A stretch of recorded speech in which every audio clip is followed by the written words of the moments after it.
Hi, friends. Welcome back to Helen's Reading Retreat.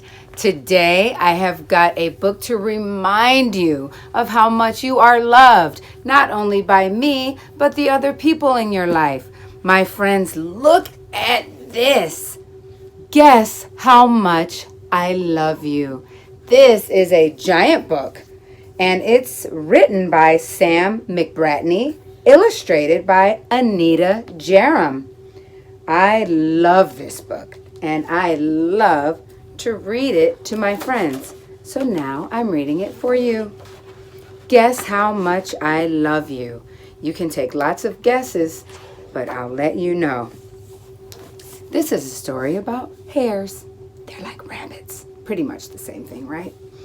Little nut brown hare, who was going to bed, held on tight to big nut brown hare's very long ears.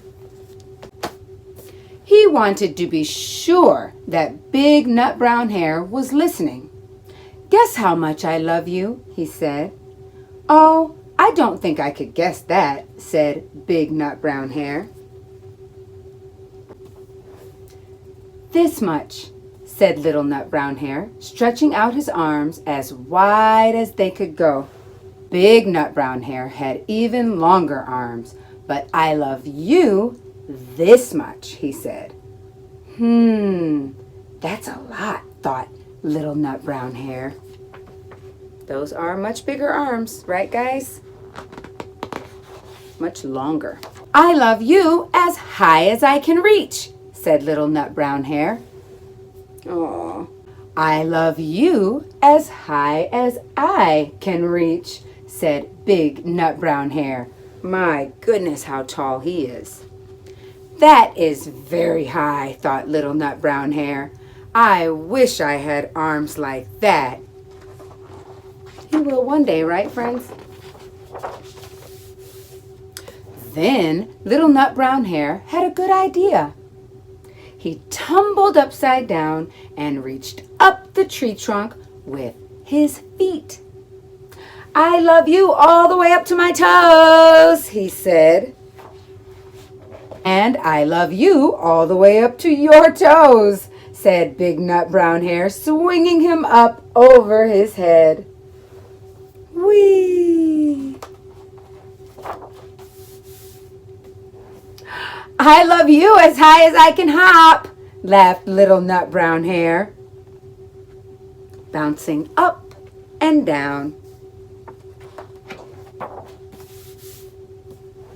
"But I love you as high as I can hop," smiled big nut brown hare, and he hopped so high that his ears touched the branches above. "That's good hopping," thought little nut brown hare. "I wish I could hop like that." "I love you all the way down the lane, as far as the river," cried little nut brown hare. "I love you across the river and over the hills," said big nut brown hare. "That's very far," thought little nut brown hare. He was almost too sleepy to think anymore. Then he looked beyond the thorn bushes out into the big dark night. Nothing could be further than the sky. "I love you right up to the moon," he said, and closed his eyes. "Oh, that's far," said big nut brown hare. "That is very, very far." Big nut brown hare settled little nut brown hare into his bed of leaves. He leaned over and kissed him good night. Then he lay down close by and whispered with a smile, "I love you right up to the moon and back." The end. My friends, I love you to the moon and back 1,000,000 times. I love you. Sweet dreams. Don't forget to subscribe and hit that bell. Take care of yourselves and each other.